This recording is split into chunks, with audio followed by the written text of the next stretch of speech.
Digital ladies breaking the chain, rising in crypto, we're changing the game. Crypto frontier, we're claiming our space. Not your keys, not your crypto, know your place. Unscripted, we're bold, we're free. Melissa Key, the Lady K, and Opti Dipito, come ride this wave. Digital wealth, we're here to pay. Crypto nights, we're lighting a spark.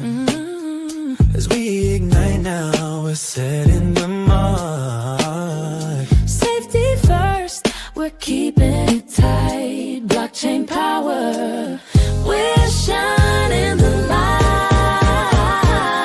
Unscripted, we're bold, we're free. Melissa Key, the Lady K, and Opti Dipito, come ride this wave. Welcome to Digital Ladies Unscripted. I'm Melissa, and I am joined by my legendary co-host, Keita Lady K and Abdi. How are you doing this evening, ladies? Excellent. How are you? I got a little choked up.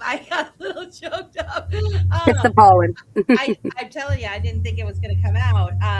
But you know, tonight, ladies, we're going to try something a little different. Keita sent me a wild TikTok that was blowing up the other day that attempts to break down the Strait of Hormuz, the situation going on there, using simple game theory, incentives, signals, and constraints. And it got me thinking, what if a tiny strip of water and a new crypto toll could actually rewrite how countries trade with each other forever? And I want to say, like, we're not experts on this, guys, at all. That's the whole point. We're just four women in Web3 who love connecting dots and speculating out loud. And this TikTok doesn't mention this part, but right now in April of 2026, Iran is charging ships a tiny crypto fee, which is about $1 per barrel in Bitcoin or stable coins, to sail through the world's most important oil route during this, I think it's a 2-week ceasefire. So the question is, why crypto? What does this mean for Bitcoin and stable coins? Could this be the very first test of worlds countries are trading peer-to-peer without one big power threatening sanctions?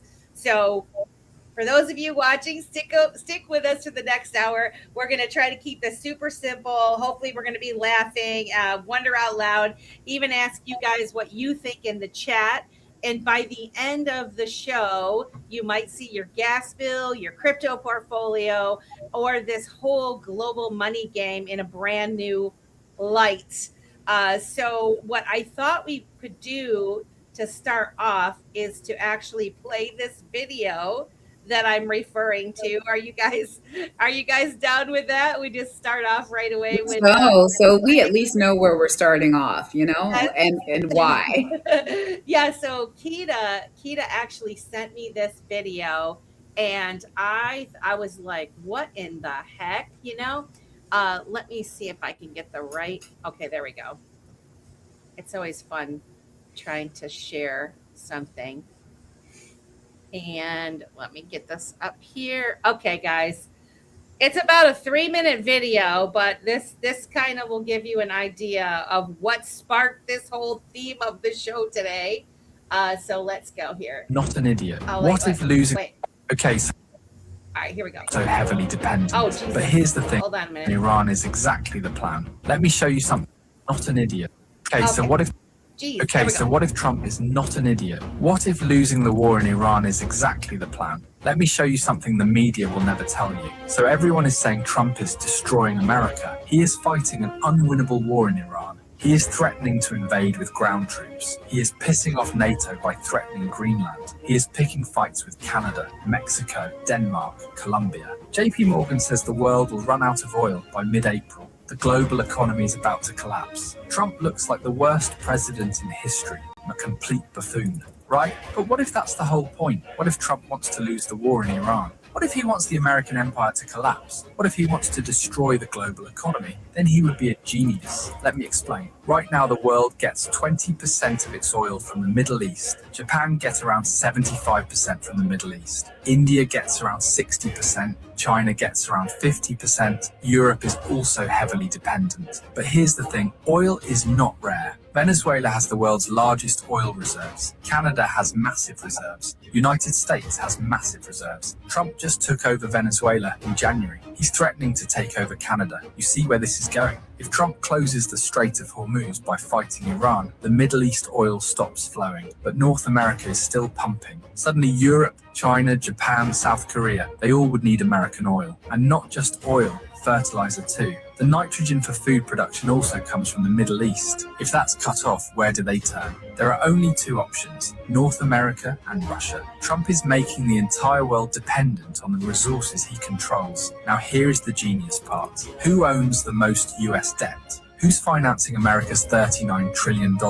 It's Japan, China, Taiwan, South Korea, UK, France, Belgium, and Luxembourg, the same countries that need Middle East oil. There's been this fear that these countries would stop buying US Treasury bonds, that they would move to gold or Swiss francs, that America's Ponzi scheme would collapse. But now they need American energy. They need American resources. They can't abandon the dollar. They are trapped. Trump just turned America's biggest weakness, its debt, into its greatest weapon. By starting an unwinnable war in Iran, he's forcing the entire world to depend on North America. This isn't new. Putin already proved that this strategy works in Ukraine. Russia has been fighting for 5 years. It's a slow grind, but it has restructured Russia's entire economy around war production, drones, ammunitions, and military manufacturing. Russia went from importing Iranian drones to making their own and now exporting them to Iran. Putin's plan was that the world is collapsing anyway, so why not build a fortress, make Russia self-sufficient, control the resources, and weather the storm? America saw this and said, we can do the same.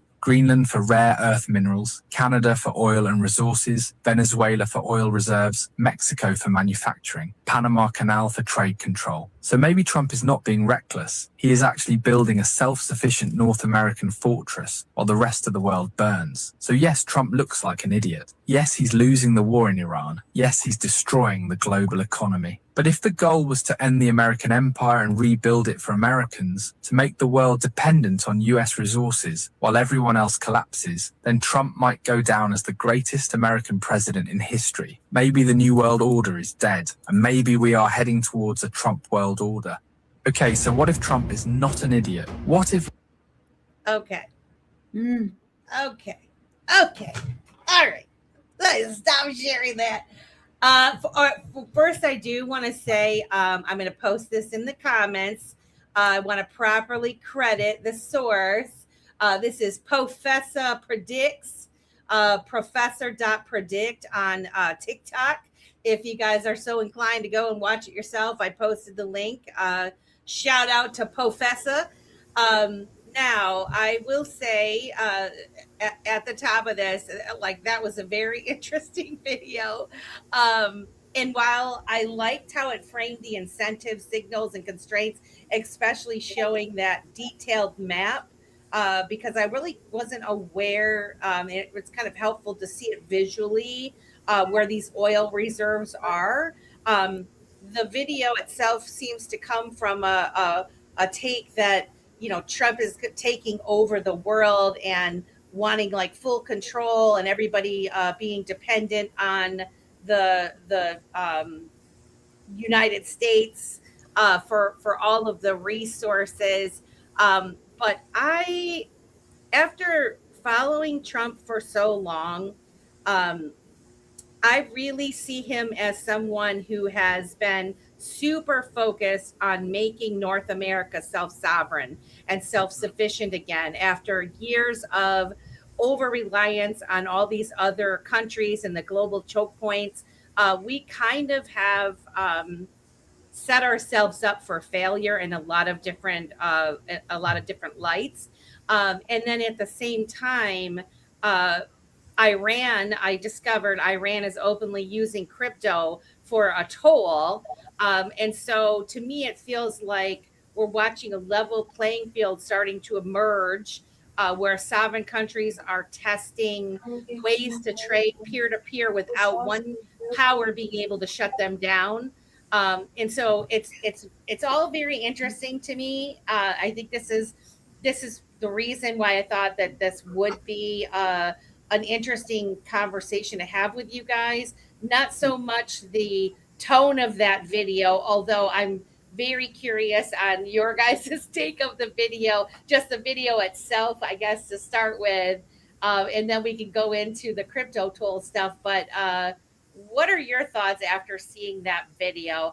And I think we should go Key, Lady K, and Opti, like our song. So what are you guys thinking, man? It was kind of a crazy video. You gotta admit. No, it was like it literally made me think. Like it wasn't that I'm saying I believe every single thing that it said. That's why I sent it to you. I was like, this is some food for thought because, you know, some of the things are very plausible, but we're also seeing some of those things playing out. So I was like, this is a good conversation to have. Mhm. What do you think, Lady K? Oh, I have a lot of thoughts on that. Let it rip, Lady K. Come on, let it go. Let it go. Let's go. Well, first of all, I mean, I think the US is the choke point. You know what I mean? We're the bully. I think I really think that's why the other countries implemented cryptocurrency and digital assets at a much faster rate than us because the US had the most to lose. You know what I mean? If we're on a level playing field where the monetary system is one that no country controls, that is truly a global level playing field for the other countries. And the US right now is the bully because they have the reserve currency and oil, petrodollar, right? The oil is traded on the US dollar, and with BRICS and all this like turmoil, they're like trying not to trade on the US dollar. So I almost feel like they're going in and doing what they're doing because of that. You know, I don't know. Like I still feel like they're trying to hold that power. I also find other things interesting, like the economic sovereignty. Do you guys remember the Economist magazine with the Phoenix? Yep. Okay, did you ever read the article? Okay, so yeah, the one with the phoenix on it. Yeah, I'm going to share my screen because I have the article up. Okay. And it is share. Do you see that? Do you see the? Yeah. I have seen this before. Yep. Yeah. So it was the January issue of 1988, and it talks about digital currency. And the interesting thing is here is it actually says for it to work, countries will have to give up their economic sovereignty, which I find interesting. Oh, I thought I had it. Hold on. You had it zoomed, and I then got it it. went. Okay. Yeah, it's not liking when I try and move it. But okay, so here, see, it says this means a big loss of economic sovereignty, but the trends that make the Phoenix, now they were like the digital currency can be called the Phoenix. So that's the word that they're using here for digital currency. So the Phoenix, so appealing, are taking that sovereignty away in any case. So what makes digital assets appealing is taking away sovereignty anyways. Keep going. Sorry. Well, it just like I wanted to respond to that particular. Yeah, go for it. My initial thought on this right away is I think there were plans for a different world, and I do believe that there are those that were maybe in the know that we're building that is making it so that they don't lose their sovereignty.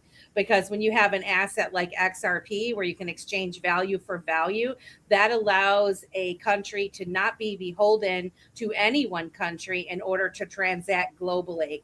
And so while that Economist magazine predicted all of that. That was the plans. I think some of those plans might have been foiled. Where Uh-huh. we always say like and still a lot of people like Opti knows, and I can't wait to hear what your take is on this either. But there's always been that plan, right, where you will own nothing and be And happy, be and happy. we're going to be in this digital cage where they're going to trace every payment, and they're going to turn your money off, and they're all this stuff, right? Mhm. Where I mean, like in some respects, I think there's an element of truth to that. However, when you talk about the global economy and them being able to transact with one another, and this is why I think this is an interesting conversation because, the petrodollar, the oil, we've been dependent on all of that, and they can put these sanctions and stop and prevent. And Iran's like, no, you're not using our channel now to put, all of the disruptions that are going on right now. And then what do they decide to do? They decide to put a crypto toll to say like, well, yeah, you guys could pass if you pay this toll to kind of go through. So I think it's all very interesting. But yeah, Lady K, I do think that they envisioned a world back in the day, those that write history, they predict history. They had a very different vision how things were going to go down. But I do believe there were heroes in the background that said, "Oh, but no, no, no," and you guys thought you were going to have the upper hand and be in control and front run this. But guess what? There were smart people that built some stuff that's kind of like unstoppable now at this point, in So order I to be able to transact with one another. So so I actually think it makes perfect sense. Okay, because economic sovereignty is the ability to control your economy, right? And how do you do that on a digital currency that they don't own?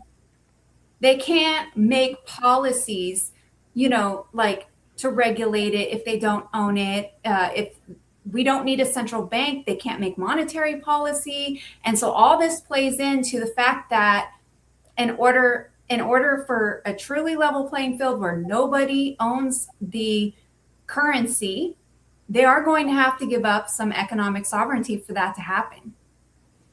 And so that's why I was pointing it out too, like even, that's sort of been the theory all along. And I don't rephrase. see. Can you rephrase that again? Because my mind is thinking about things a little bit differently. So tell me why they have to really relinquish economic sovereignty as a country. Because What? not full, but they're going to have to relinquish some of it because you can't control a currency you don't own. Well, That's you right. see it, but You in can't my regulate it. Or contract, which but is the dollar. but here's the thing. This is where I'm saying I think it is going towards more sovereignty for each country to have their own currency. Oh yeah. They can regulate their own currencies and make their own laws and rules and whatever surrounding that currency within their economy. And then they can transact globally with their own currency using a mechanism, which this is supposed to go later in the show, but using a mechanism like an XRP in the middle to transact value for value over into another currency. And they don't have to have any kind of middleman. Countries can remain sovereign with their own laws, rules, everything. They don't need to borrow money from the IMF and be told what they're going to do and how they Mhm. can operate and all these things. And so I see that as freedom for some of these countries. And they've actually been working for years and years now in developing their own digital infrastructures in order to enable them to do that. That's what I see. So are you saying something different than that? Are you No, seeing it? no. I mean, I'm We're not. I'm saying the not. same It's thing. just, I mean, Okay. I'm not in the sense that if they are using digital assets that is not owned by any one country, then if they're using it and their country depends on that, then they have to give up some economic sovereignty because they will not be able to control that digital asset. Right. Like Nobody if owns they it. had their own for their own country. Well, no, if they had their own for their own country, they can control that. They can program that. Yes, I'm agreeing with what you're saying. I'm agreeing with you. Oh, yeah. I'm agreeing with what you're saying. And then, it could be the settlement. But what I'm saying is that, like, this whole ushering in the, pay by crypto and whatnot, like, I do think these countries are implementing digital assets because they see that it can provide a global level playing field. But the trade-off is going to be the country can't control it, which means they are going to have to give up some economic sovereignty there. They can't control the mechanism that's going to allow them to transact globally, but they can control their own, like Iran is the Rial or something like that, I think. Yeah. Is their digital Rial. That they'll be able to control that. Yeah, if they make it, they program it. Yeah, absolutely, they can. It's not going to be like a reserve, right? We're on this. It's not going to be like the global, and then they're in their own little box. I mean, might as well have fiat at that point. Yeah. Well, before we go on, I want to get Opti's take on the video. What do you think, Opti? Well, first of all, I thought it was very interesting. Like you said, I was like, I really enjoyed the visuals. I thought it was very well done. Like the visuals actually being able to see, at one point I was like, so funny about like the maps we have, right? Because like obviously Japan is like way more way closer to America than, that map, right? It was like, oh yeah, we're going to ship oil from here to here. It's like, well, actually the ocean is, it's this side. You can also go this way, but, I mean, 20 years ago, studying OPEC, 20 years ago, I was studying about how the infrastructure is set up to control. And like, when we were kids, it was the Iraq War. And, we all remember the National Geographic with the front with all the, the oil fields burning and like that whole, storyline. So there's always been that. I mean, me, I think it's all just prestidigitation because I believe that there's free energy and they're just hiding it. So all these silly wars are just, ways to control the world, and that we don't really need to be fighting over oil. And I think that there's another layer of that. Like I've been hearing rumors for a lot of years that oil is actually renewable, like it actually just like there is no end to it, but that's a whole other conversation. But I have been hearing sort of more and more like there's a falsehood of like the end of it, right? So it's just like causing more destruction. I think it's really interesting what both of you guys were just talking about. I think I can see both sides, like in terms, I think the definition of like what sovereignty looks like, and ultimately, we become also like, we like, especially just this discussion about whether you can like, code your own digital currency, like little pockets of communities can also do that. So it sort of creates like another layer of, freedom for the people, therefore less control over the people, which, argumentatively, like is a country sovereign because of its people, or is it sovereign because it has mechanisms at the top that control their people and control the rest of the world? I think when it comes to America, one thing you had said was own nothing and be happy.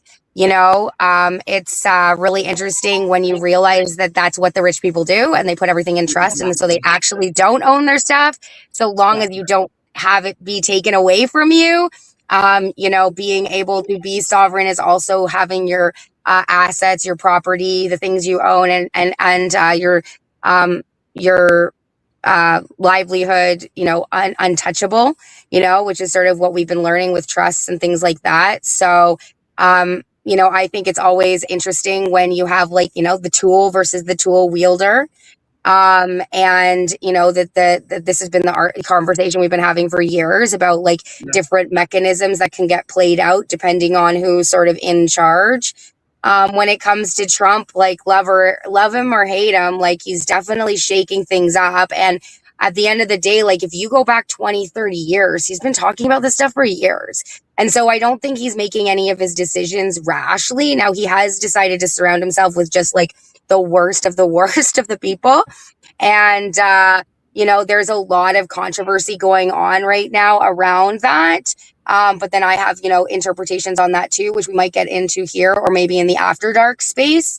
But, I think that there's what I find very interesting is he's always been like, we shouldn't police the world, which was always my argument with around, the control mechanisms that America and subsequently the deep state, it's not the Americans, It's the, Operation Paperclip.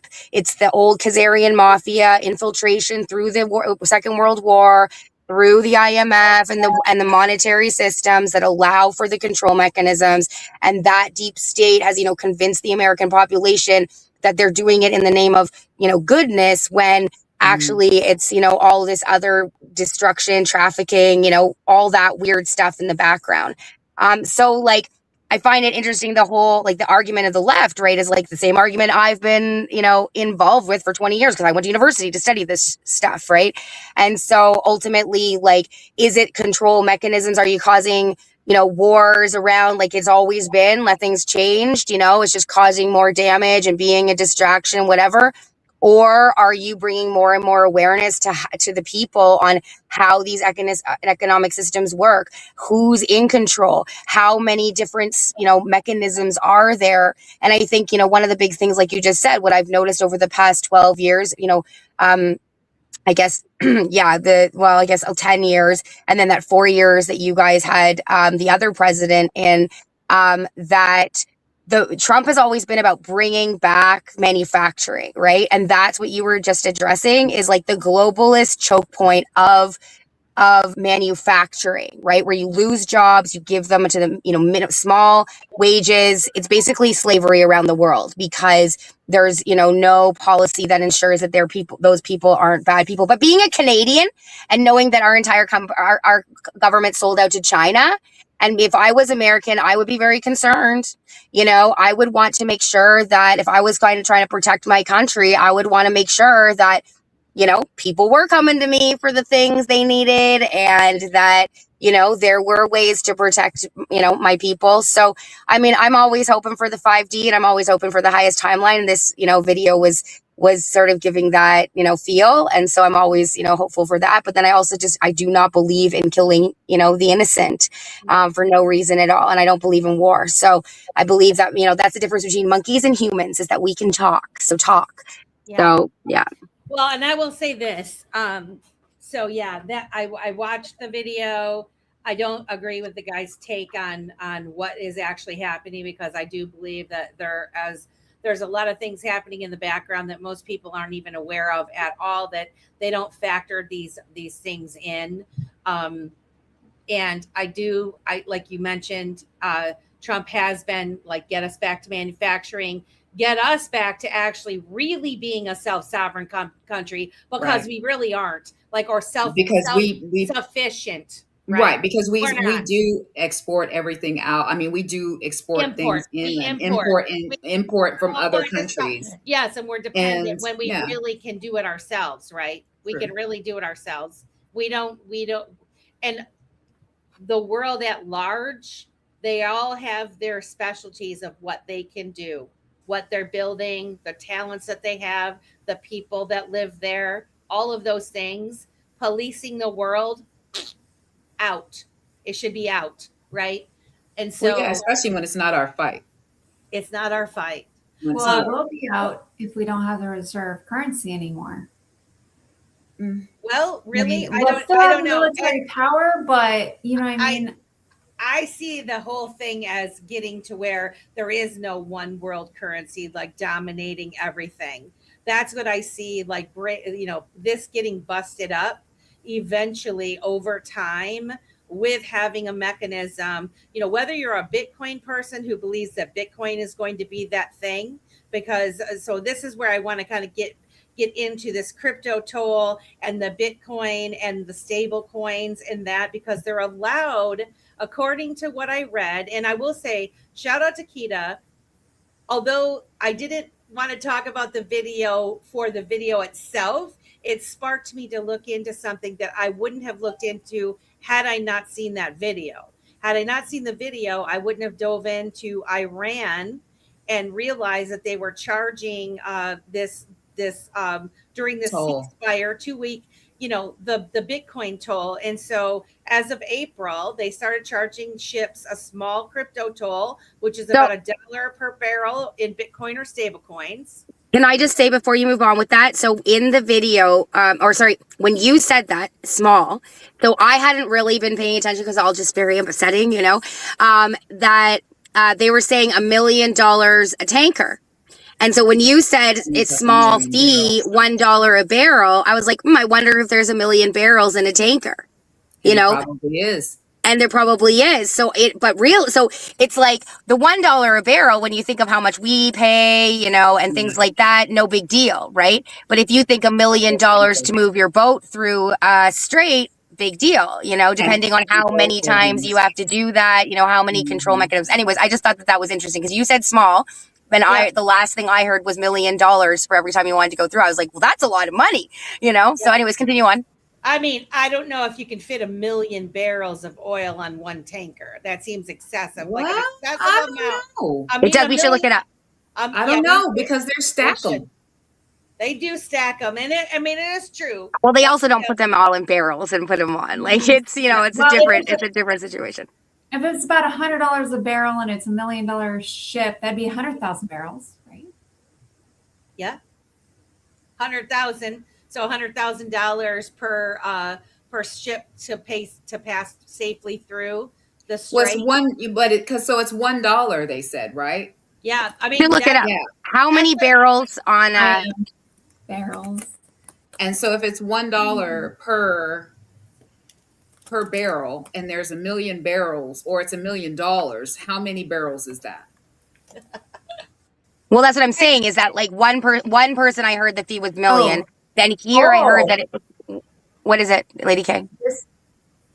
This says modern oil tankers can carry between 70,000 and 4 million barrels of oil, depending on the size. Now that makes more sense if they're saying $1 million a tanker. That makes sense. All right, so I stand corrected. It's not small. It's $1 per barrel. But you know, if you want to come through, but it is small. That's the point, right? It is small if you think about how much money they're making off that quantity from the people itself. You know, I mean, it's a seize the moment type of situation, and supposedly this is only going to be happening during the ceasefire, which was supposed to be like 2 weeks, as far as I knew. But here's the thing: that is if they are able to pay that. And I don't know if they and especially not only are they able to pay it, but are they able to pay it in Bitcoin? You see what I'm saying? That's the other thing. Settle it. So the thing is, I mean, that's probably the reason why we're having so many issues right now, because a lot of them can't pay that. Well, or don't want to. But I want to just add before we move on is, you know, Melissa, you always talk about problem, reaction, solution, right? Mm-hmm. And so we've been talking about this pushover. So there's two things. One, Bitcoin and that video that we saw like a while ago. That's, I mean, pretty old, I think, at this point, but talking about how Bitcoin was tracking. Right. So that's one thing. You know, who's working on what side? We don't know. And then two, problem, reaction, solution. You set this up. You cause a country who never I don't know where they've been at with Bitcoin or, you know, cryptocurrency, all of a sudden being like, we need to settle payments fast. We need to do this thing. We're going to charge this. Oh, this is a new idea. Oh, all of a sudden you get people doing the thing you wanted them to do in the first place. So XRP Papa says super tankers hold 2 million barrels. So $2 million to safe pass. And I do have to give a shout out to the 141 people that are sitting here and watching us. Let's go. And we have such a great room here, and the chat is super live. We've got some new folks in the house. We have our faves. We've got Silver Days, who's always first. Miss Stephanie. We've got Tio Trini up in the spot. Niall Cottrell. I know, right? XRP Sholo, Hillary, awesome Amy. We also have Mr. Zam, the man with the plan. We've got HB Tinks 4784. I've never seen this person before, but welcome to our show. Moneybags Not Bob 1784. He's come up with some really great comments talking about the stable coins. And then we also have Miss Gone Rogue, Miss Susan. Hey, Miss Susan. And then we also have down here as well, we also have XRP Papa, and also Miss Sylvie Scape has come into the room. Welcome all. Let's go. Let's go, Sylvie Save. I love her. If Yeah. you guys haven't checked out her music, you need to. Trump has a short amount of time to change the direction in the U.S. and the financial system. That's what money. He says 121 tankers are headed to the U.S. for oil. So here's something. And that's the Okay. point. So here's something. Right now, you see Iran actually like forcing their hand, right? Like they're like forcing everybody's hand, saying you're not going to be able to pass through here, and unless you pay this dollar in Bitcoin to get through per barrel, and we're the boss, right?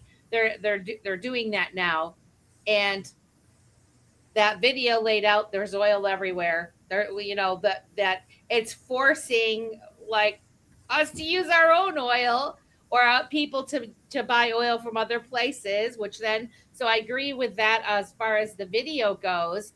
But I still say, again, it is the problem reaction solution test. So not only is this testing Bitcoin, from what I researched, according to all the sources that were talking about this crypto toll, they were able to like do it, and it was happening quick, and then they were able to pass differently than getting like money and going through the traditional system. So that's one part of it, that it's actually doing it. It's all You about see this? Yeah, this comment This is comment like is remembering that the US dollar, and why it's all a Ponzi scheme in the first place, is that, they moved over to the petrodollar. So everything is based around oil in the American economy, in the US dollar. And so, one of the other sides of this is remembering the US debt clock, right? The US debt clock has been doing these these images for 2.5 years now. And the whole thing is about shifting over from the Ponzi scheme and the petrodollar to a sovereign wealth fund backed by treasury dollars that are backed by a basket of commodities, which is the shift from, Lady K. It's just interesting though, because as of 10 a.m., Trump started blocking the strait. I did. So this is what, right back to the U.S. going, you're not trading on the U.S. dollar. I'm sending in the tanks. Yeah, I saw that. I was like, well, I said things change so quickly in this world right now. It's like, talk about turning up the heat. Exactly. Yeah, very interesting. Very interesting. But in any event, with all of this stuff said, the one thing that I did get out of this whole thing is even countries like Iran, they have been investing in digital infrastructure for almost a decade now. And so no matter what the outcome with this particular situation, they are building themselves up. So, I mean, they got interested in crypto around 2017 because the sanctions against them make moving money hard for them, right? Yeah. So they legalized Bitcoin mining in 2019. They had the cheap electricity to do the Bitcoin. They've been testing their own digital real, which is their government digital money, since about 2022. And then this is the thing that I did not know. About 14 to 15 million Iranians, roughly 1 in 6 persons in Iran, had used crypto. Many of them are using it to protect their savings while their currency gets shaky, and even the government is involved too. So now they're openly asking for crypto tolls. So I'm wondering too, because they have started out with, like, since 2019 doing the Bitcoin mining, they're like, let's seize the opportunity because they know Bitcoin's not going away. They want to grab an extra piece of the pie while they can. I don't know. What do you guys think? Did you know that Iran was that far along when it comes to the digital asset space? I did know they were pretty far along, because especially with the amount of artists that we're in line with right now, they've been on many different blockchains. We're new to them. Yep. They've been over in Solana and Tezos and Ethereum and all these other blockchains. So I absolutely do believe that, for sure. they're ahead of the curve. They're ahead of the Absolutely. curve on some of this stuff. A lot of the countries are ahead of the curve I when was it going to comes say to it. that Jamaica, like they already have, CBDC. And not That's only that, they also money. have everything from the social credit store, social credit store scores in China. They are completely like into the digital assets. That's what they're using over there. Oh yeah, I remember hearing something like in 2023 or even earlier where like in China now, if you like get like all their cameras, if you get caught jaywalking, you just get a fine and the fine just immediately takes it out of your bank account like nothing. Like there's no you get it in the mail or anything. It's just like, Yeah. oh, this is your You account, can't you even did something protest wrong. it because Yeah, it's just removed. And so yeah, and that's why I'm always scared of that one app because they do everything like that. So okay, so my initial thoughts on this whole thing, I guess I didn't realize about it being like millions of dollars, right? That is a lot of money or a lot of Bitcoin. However, I still would like to talk about XRP's role in this whole the potential for XRP. So uh, doing commerce with one another. Each country having their own currency that they want to be able to buy something over here. The gentleman Moneybags Not Bob, Mhm. saying the dollar value is still gonna rule, like how things are priced in the United States Right, but the dollar. cross-border payment aspect of it though. Yes, the the part payment of it, and like them being able to use their own currency and switching over in, say an XRP, kind of Mhm. like as the bridge. What do you guys see as far as that being a possible solution to trading? I mean, because I'm even thinking like these people that are in other countries where their currency might not be as valuable as say the United States dollar, right? Or Mhm. you always say like people in Pakistan make smaller amounts of money, and so people will hire them or whatever. Well, they're selling things for XRP, and they sell something for 5 or 10 XRP. The value is still, I mean, in maybe in their country it might be different, but if they're free to transact with you and I over here in the United States or Canada, that XRP value for them is the same as ours, right? Yeah. Except if you turn it into their and currency, and, right? Then and it's a higher value. It's just based Yeah, on a way higher volume. yeah, how much exactly right. purchasing power is that argument. It's the purchasing power. And I think ultimately like hyperinflation, right? Like if you look at a lot of these countries, like what it used to be, what time frame, against the US dollar versus now, and we can go back to the, Zimbabwe, and the hyperinflation going from, Well, 1 to 1 to billions. but let me ask you a question though. Don't you think that we're in a state of hyperinflation? I think so. Yeah, I I, think that I the I'm, I'm gonna be quote honest unquote, with you. I almost think we're almost in a depression here. Yeah. well, It's I, Like it's sorry, there's not a big, even it's not even inflation. It's dollar. It's de-dollarization. devaluation of the dollar. Yeah. Yeah. But the thing about it is that still feeds into because all we have price people's pay hasn't raised. Nope. People are still making the same amount of money they were making before, but everything that Hey, they you didn't need. get your 3% raise? Hey yo, Thank you. Huh? nowadays I'm not even doing any of that because what am I doing right now? I'm You like, know what I'm I saying? whatever. think that this is You the need the biggest more thing is money than I do. You need it there's better more than I do. Thanks for the raise. maybe like for me, I believe there are people in the background trying to prevent the complete collapse of the economy.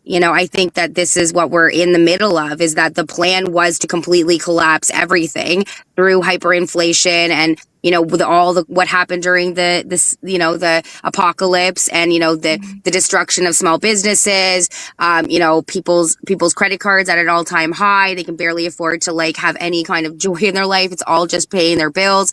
I mean, I think it's all just a tactic for demoralization, and that there are some of us who are paying enough attention that hopefully should they collapse everything, some of us still can have done the things that we need to do to keep control of our assets, or at least of our, living. Or have diversified enough in order to be able to have real world assets. And I think that, and diversified enough that they have those real world assets, because I think that's also key as well. I mean, it's one thing to be able to have the currency in your hand. It's a whole nother thing to have assets that can give you value. You see what I'm saying? Give you value and trading power, because I think those things are a very real thing. Man, this conversation is going faster than I thought. I know. I do wonder. I mean, Trump is not going to be able to bring back all, manufacturing. I think our economy is like 80% service right now. It's crazy, right? But I do think that he is trying to bring back certain things that would ensure, like the chip manufacturing and Steel. things like that, that would kind of ensure our place in a global economy. But the question is, does it collapse and we go to digital, which no one country owns, or does the US just keep fighting that, like manipulating the economy so they don't say we're in a recession, and using the military power to make sure that everyone keeps trading on the US dollar and the petrodollar and all that, like that's the question. I think that the whole world is playing the game. I mean, I know like there's going to be a lot of people that are going to like absolutely disagree and say like, I'm just being silly. But if you think about it, the way that the whole world has been structured over the course of the past, several decades, when we fall, they all freaking fall. It's a house of cards, right? Like everything is kind of teetering. So it behooves them to play this game. We know they have wars to simulate the economy and all the games that they play. Yep. And so I believe that they do these things, as the world turns type of thing, Trump always mentions central casting and all this kind of stuff. Right. And you see them, like I've watched them over like really closely, more closely than I ever have in my entire life. But over the past 10 years, I've really been giving this stuff attention. And I noticed the tap in and tap out. I noticed the tag team going on. You got a set of players that it's all about them and they're doing this. And then they exit stage left and then in comes somebody else. And then boom, here comes that guy back again a couple years later, with a slightly different twist. And it's just like watching a soap opera. This whole thing is like watching a damn soap opera. And if they don't cooperate with one another, the potential for everybody's stuff to just collapse. And so while we're transitioning over to a new global digital, whatever you want to say, the new way of doing business, you have to let the old down, slowly bringing the other up to where, so I feel like we're going to be in some like unstable times, but they're going to try to control it as comfortably as they can possibly do. And all the while doing a bunch of shady shit in the background that you don't really understand that they're doing because you're too interested in whether Trump is putting a picture that he's Jesus. You know what I'm saying? Like, we'll fight about that. And, Trump thinks he's Jesus and all this kind of stuff. Meanwhile, back at the ranch, they're charging tolls, crypto tolls, millions of dollars to go through the strait, right? But most people are worried about whether Trump posted a picture of him as Jesus or Red Cross doctor, whatever you want to call it. So did not even see that. Honestly, it's laughable. I said to myself this morning, why did I even laugh or comment? Because then all my whole feed was this freaking, it's blasphemy and it's this and that. I'm like, oh my gosh, guys. Like, it's just to the point of ridiculousness, the whole thing. Well, I mean, at the end of the day, I hated Trump my whole life, and my brother was really into Trump when I was. He's 17 years older than me. He's my stepbrother. When I was, a teenager, and he was in his late 20s, and he had the book, and I was like, "Why do you like that guy?" Like, I don't even like that guy. I don't like Apprentice, whatever. And then over the past 6 years, I started looking at him from little bit of a different light.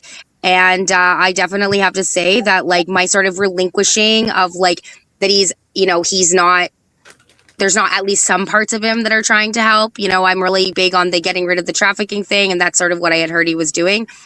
He's the best troller ever. And I really laugh out loud half the time at the shit he says. And it makes me smile at like just how he forces people to talk about things that they would otherwise not talk about through making people angry.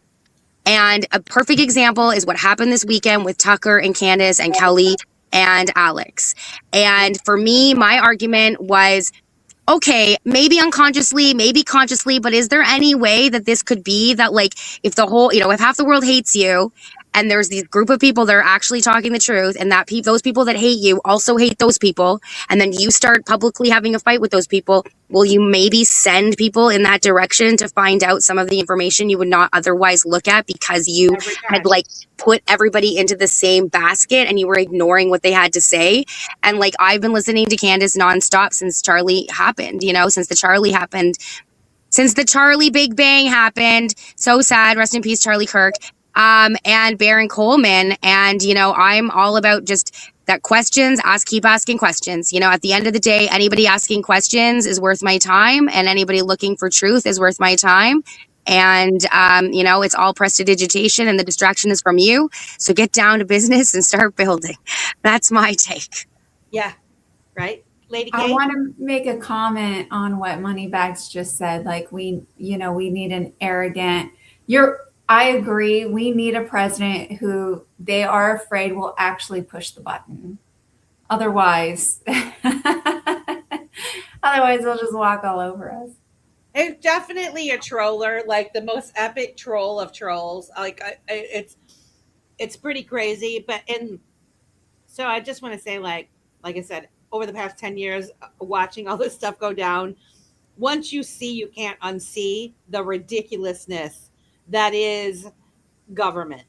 It's like absolutely, particularly United States, our Congress, like it's, if you simply merely look at the eyebrows, you'll just go, what in the hell am I looking at here? Right? There's like so much crazy stuff that goes on that it's like, it's amazing how people, if you're not giving it your full attention to where you see the bigger picture, you zoom out, see the bigger picture, how easily they can dangle the carrot in front of you and have you just get completely outraged that the president posted a meme of him appearing to look like Jesus.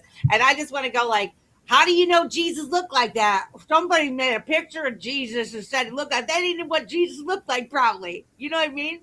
So, I mean, it's just getting all worked up about that kind of stuff where there's so many important things happening in the world. We are living in the most transformative and entertaining time ever. But if you're not giving it your attention, it could be absolutely terrifying. Because everybody acts crazy, no matter whether you like Trump, you don't, you're a left person, Democrat, Republican, it doesn't matter. I don't care what party you're in. It's scary. Your people have lost their mind on both sides. You know what I'm saying? It's like, 100. like, Yeah. I don't even. I'm like, don't call me anything. Don't even label me. What had happened was we're living in a world where everybody had lost their damn mind. And yeah.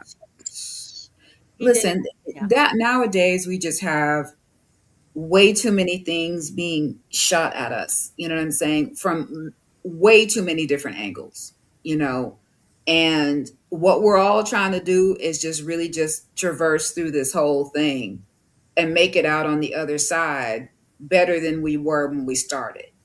And they're making it extremely hard for that to be the case, regardless of how you feel about the president, about the situation, they're just making it extremely hard.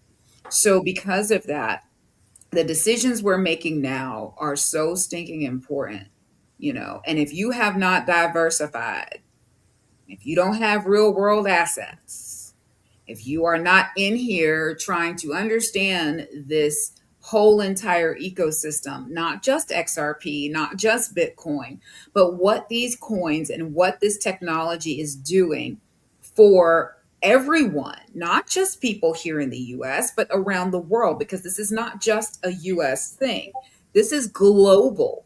And I think that what happens is people tend to be very short-sighted and only see what's happening here in the US, as opposed to looking at the whole entire world and how it affects everything. Just And you know what? Like I said, I believe the whole world is working together. And one of the things that clued me off years ago, I can't remember, it was during Trump's first term, where it was it Angela Merkel, and there was I think the Japanese or South Korean. There was like it's supposed to be all of these big turmoils going on, where he went on the world stage, and they were all joking around. They take their family photo together, all standing together, joking around. If you watched it, you saw the body language of the people. And then there was the infamous photo of all of them where it actually looked like a staged photo. There was photos of people in the White House all standing up on a balcony. And again, it looked like a staged photo, and it wasn't AI. And well, I'm like, go ahead. I think COVID proved they're working together.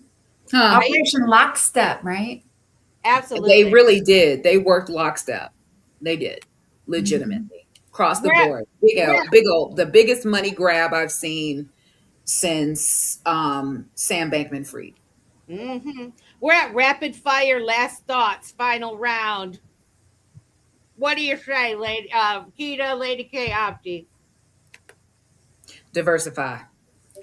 I don't know. I'm just watching the show. We'll see how it ends. Yeah, just what I said. I think always I say, what's the distraction from? It's you. I believe that you, present moment you, unafraid you, moving forward in, the light of God, whatever you call that, source energy, or, the creator, or whatever you want to call the energy of love for you in succeeding in your life, is the only way forward. And everything is a distraction from you living that life. So live your life, go be good in the world, and maybe learn a little bit about blockchain, and maybe start building out your dreams and see if they can come true. And maybe come to the after show and tell us what your thoughts are. Yeah, guys, come to the after space. It starts at 10:10. I posted the link in there. We got to go. I do want to say, join.